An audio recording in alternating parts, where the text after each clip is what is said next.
Today I'm going to be reacting to Australian politics, and this is Australian politics out of context. So I've seen some videos like this before. Watched a few British ones which are quite funny. The British political system has a lot of funny characters that are just crazy, that can make a lot of videos like this, a lot of dumb British politicians. But interested to see Australian politics. I'm going to guess Australian politicians are a bit more intelligent than British politicians, a bit more respectable, but I'm sure there's still funny stuff to be found there. So let's check it out. Tell me what you think about this. I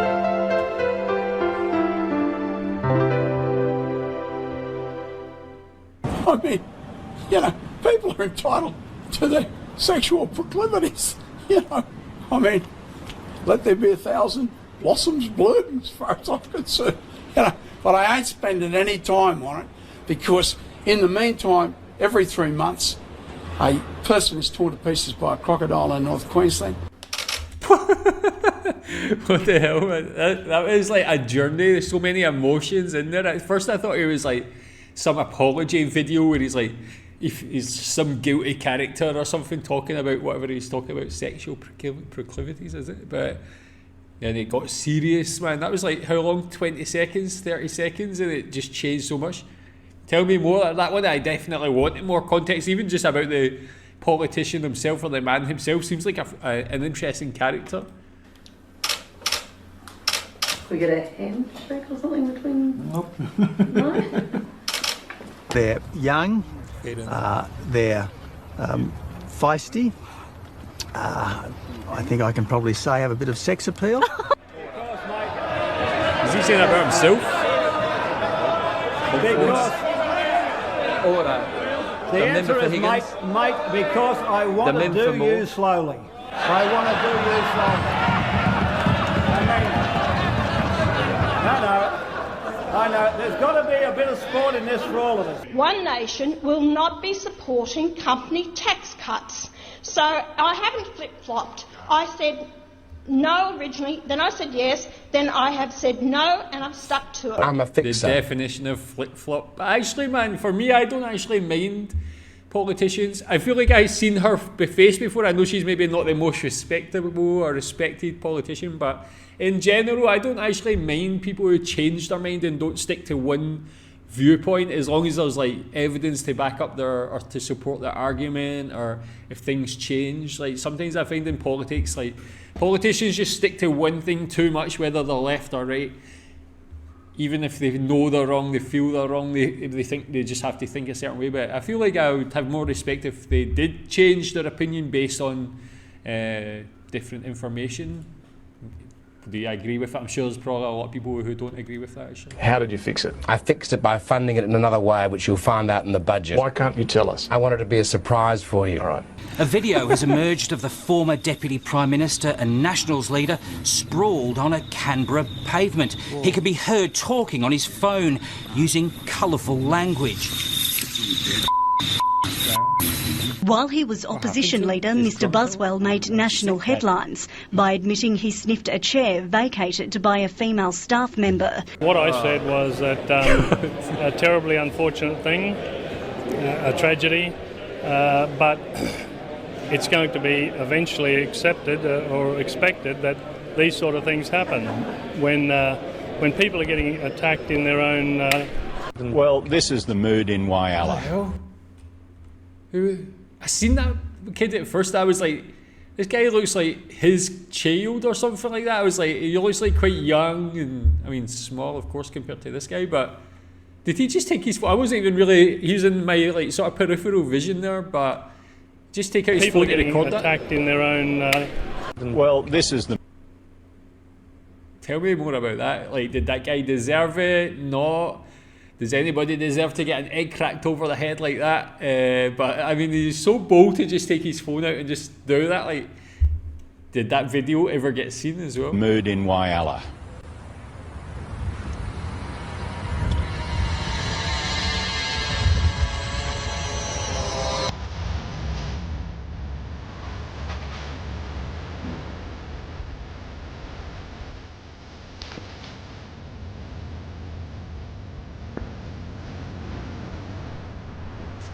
So stiff, man. No Whyalla wipeout there on my TV. No Whyalla wipeout there on my TV. No Whyalla wipeout there on my TV. Shocking me right out of my brain. Shocking me right out of my brain. This is something I can see Boris Johnson. 54 countries in Africa have started a campaign. Have started a campaign that Africa is not a country. We'll not have any cups, thank you. This is a campaign. Wow. Yeah, that makes sense. So what happened? Did the other person, the opposition, or whoever the other politician was, did they say Africa was a country or something like that? I don't know. But bringing out your own props in Parliament, that's quite a bold move, honestly. Wow. Next question. See ya. See ya. That's one way to deal with a dodgy question. Tony Abbott has a tough question, just like, see ya, walk backwards away, man. That's definitely memeable. Talked about why he bit into a raw onion last week. Vision of the Prime Minister eating the vegetable, complete with skin, has been shown in Australia and abroad. Speaking to radio station 2SM this morning, Mr Abbott offered this explanation. I thought it was very important that I should show my support for the great products that the Tasmanian agricultural industry produces, and I enjoy onions. To the Sigmas of I mean, you could take the skin off it, I guess. Like, is it normal to eat with the skin on? I don't know if I've ever seen anybody do that before. No, I enjoy onions. To the Sigmas of Australia, I say that this goofy air government have been capping. I'm in Maryborough, Steve, and I've got to tell you this. We're setting up to do the film here, so a staffer came from the council and has told me that I can't film here next to Mary Poppins because they're apolitical, and told me I shouldn't be here. I told them, get lost, I'm doing the interview here. They said, well, we're going to ring the police. So if the police turn up and you see a confrontation here, you know what's happening with it, because Mary Poppins is apolitical and I shouldn't be actually doing the interview here. So anyway, I've got to show you this. This is from one of the locals. Wow, that's one fantastic. of my own Mary Poppins, so they did it up for me. Basically, you squeeze the bee, which averts its endophallus, and then the semen is collected from the end. And the bee's still alive when you finish? No, but... well, that was the answer. No, but if you get the semen, you've got to kill the bee. Bees also die when they mate naturally. Oh, right. In fact, they explode. So you're taking care of them. It's a more peaceful death. What are they talking? I feel like I've seen that on something before, like that I've watched. But yeah, I guess extracting semen from a bee. Again, that's probably another one I need more context. That seems quite a mad thing that it got to such a, it looks like a sort of inquiry level thing, man. So like the fact that got to like an inquiry, I need to know why or how. We have to deal with carp. No, we don't want to deal with carp. We've got to get rid of the carp. Because when we've dealt with this virus, you know, Mr. Speaker, that we're going to have between 500,000 and 2 million tonnes of carp. 2 million tonnes of carp.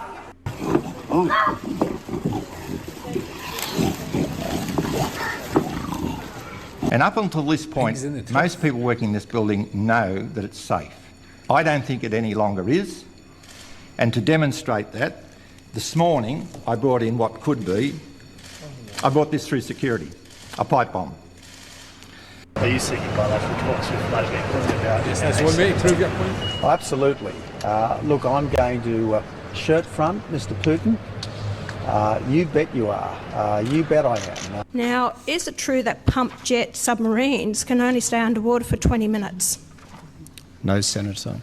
I do not know what you're referring to about pump jet submarines remaining underwater for 20 minutes. Can I just be clear again? A pump jet is a form of propeller. It has no bearing on how deep a submarine can go, how long it can stay underwater. They are matters that pertain to the platform design of the submarine. What about a diesel sump? So we are going to buy diesel-electric submarines, and I can assure you, Senator, they're going to stay underwater for much longer than 20 minutes. We have 3 days? For 3 days? What's the period of time? I'm not going to reveal what our requirements are for submerged endurance. That is classified. But I don't think it's classified because actually Senator Hanson, you don't get to make the call on what's classified and unclassified in this conversation. Yeah, that guy, I think that's that same woman, something Hansen, is it? But yeah, you can see that guy had enough already, man. He was just like at the end of his tether, just like being asked a question like, what sort of submarine's going to go underwater only for 20 minutes, man? It's like a mad question. How do you get to that position, or to some sort of like position of authority, or in an important position, and not think about what you're actually asking or what the question is? Or maybe she just really didn't know, or doesn't know what submarines do. Like, Elements, Mr. Speaker. Well, hang on. Sit down. I'm still hearing. Sit down, Buffett. We're looking at Australia's most famous pigeon. He soared into our hearts when we learned that he flew all the way from Alabama to this backyard in Officer. But Joe the pigeon is on death row. He's flown straight into a storm of trouble. The government wants to put him down. Either fly home or face the consequences. But if they close 3 power stations, you're on intermittent power. All these greeny geniuses. Well, I hope you can get the sunshine to shine overnight. But the second thing is missiles. Same guy again. You know, you're absolutely right, Campbell. There needs to be a missile fortress war. You try and get through that. In 4.5 years, they haven't built one missile. 3 weeks before the election, they're going to build missiles. But there's a lot of things you're going to do. You promised me you were going to build dams. I don't see any dams out there. Julie Bishop, do you know what a Thermomix is? $2,000 for an appliance is a lot of money. I'm going to answer in emoji.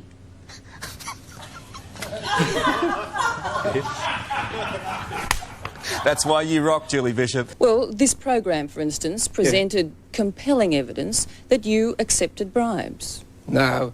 I don't know where you get that one from. Jana, when you talk about corruption and any of those things, I want to tell you something, that you and your people, I'll talk to you at a later date on corruption, in a place, at a time that you probably won't like. But you know that, and there's no need for me to mention it here today. I did not shit. That was just like such a bad answer, man. Like, just like, not, yeah, I'm not going to speak about it. I was like, that actually made things so much worse, man. You could have just been like, no comment. Something, everybody's like, you're going to go to a place you don't like, or you're not going to go there. Like, how dodgy does he sound, man? Was he corrupt? My pants at an Engadine Macca's in 1997. I don't know where this has come from, but stop it. I try and sue the ABC, but instead my pants fall down and I try to waddle away, but accidentally waddle over a balcony and land headfirst into a truck of pig manure, and my legs wriggle around and everyone sees my heart-patterned boxer shorts. When you disrespect the Catholic Church, they discipline you firmly, but will offer you forgiveness. Protecting the Catholic Church is very important to us, and we're really sorry we made the video the Vatican can.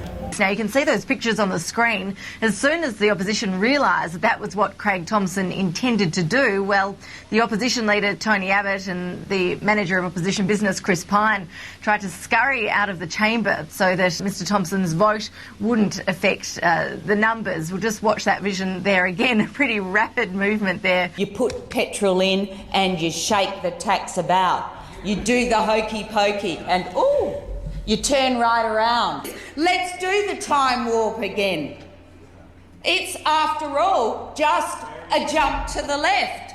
So what's that as you then step to the right? Well, because this government is moving us closer and closer to a carbon tax.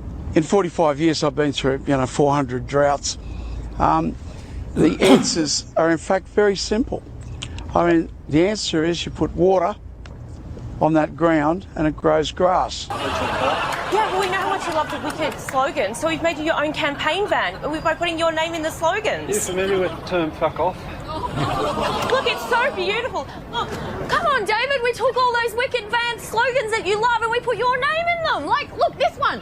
The best thing about oral sex from David Lionhelm is 5 minutes of silence. We've got a few more. Look, what is this show, man? Tell me I need to see more of this show. Come to where the freedom is, just like you're coming into this chicken. Freedom is you fucking a chicken. Freedom is you fucking a chicken. Don't be a wowzer. Oh, David. He's headed for high office. Dr. Brian Walker is one of WA's newest MPs. Yes, we're all surprised, but I know how many people smoke cannabis and use it. The legalised cannabis WA party yesterday was confirmed to have 2 seats in the upper house. Goodbye, Bronwyn. Bronwyn, goodbye. Goodbye, Bronwyn. Bronwyn, Bronwyn, Bronwyn, goodbye, bye-bye. Goodbye, Bronwyn. Bronwyn, goodbye. Goodbye. Twiddle-too. Stop. What do you think? Rudnam style? Yeah, you could get the whole dance going around the country. You think so? Rudnam style? Yeah, you look kind of a little bit like him. Yeah, that's right.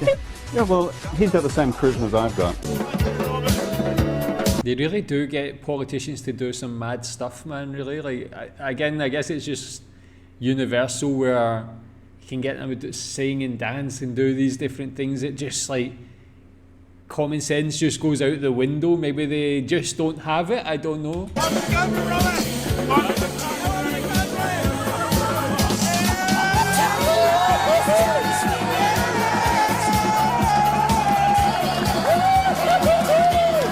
That's a politician.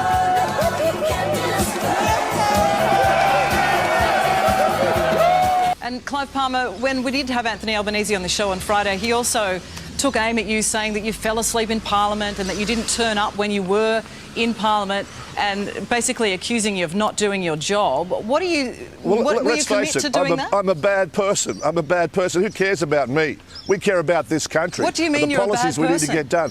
Fellow Australians, if you are seeing me now, it means I have been murdered. Confiscate 30 billion off North and Central Queensland's coal and copper miners, cane and cattle farmers, giving it to the IOC, whose Paris opening ceremony was, I quote, an orgiastic pagan ritual denigrating Christianity. Treasurer, didn't Christians abolish slavery, create from a brutal imperium, Pax Romana, from the Dark Ages, the Renaissance? Didn't communism murder 78 million people? Didn't Christian Gorbachev, the Pope, and Charlie Wilson's Christians abolish communism? Didn't pagan rituals sacrifice children to the tree and crocodile gods? Do such rituals still live on, Mr. Treasurer? Well, Scott Morrison's charging $5,000 a head to have dinner with him. What a contrast. Don't we need contrast? I think I've said enough. You probably have. There's an election on in Flinders, and I know who I will back. It's a hard-working man called Carter. Helps anyone on the track. From Kainuna to the Towers, from Greenvale to the Creek, you can all be very sure Bob will work an 8-day week. I know, and I hope you know it too. I can assure you Bob Catter Jr. will do the best for you. I know, and I hope you know it's true. I can assure you Bob Catter Jr. will do the best for you. It's great to be back on the tablelands. And today I'm acting Prime Minister. I will be for a couple of hours till the boss gets back from New Zealand, unless his plane crashes, in which case it's a permanent thing. The decision voters will be making in a few months' time will be between a mid-government, a dog-water opposition, or a crossbench that will mog both of them. Though some of you cannot yet vote, I hope when you do, it will be in a more goated Australia for a government with more aura. Oh my Skivity. God. Oh my God, man. What? Is that real? Is that like a parody? What on earth, man? She's like talking like an 8-year-old or something like that. Is that, I mean, the way she was talking, it was directed at the younger generation, I think, but like, surely even they would think that's too like cringeworthy, man. They'll just be like trying too hard. Yeah, it's like basically just mocking children. I don't know if she's like mocking children, if she's trying to be on their level, or what she was trying to do there. Yeah, like, so yeah, a bit mad, but yeah, a wide range of interesting characters doing some mental things. So yeah, tell me what you think is the most crazy thing that was featured in that video, or that you've seen an Australian politician do. Who are the characters there? That guy who was singing there at the end, he was getting quite a few. He seemed quite unique. I wonder who he is. Tell me more about them. Tell me more about Australian politics. Thanks.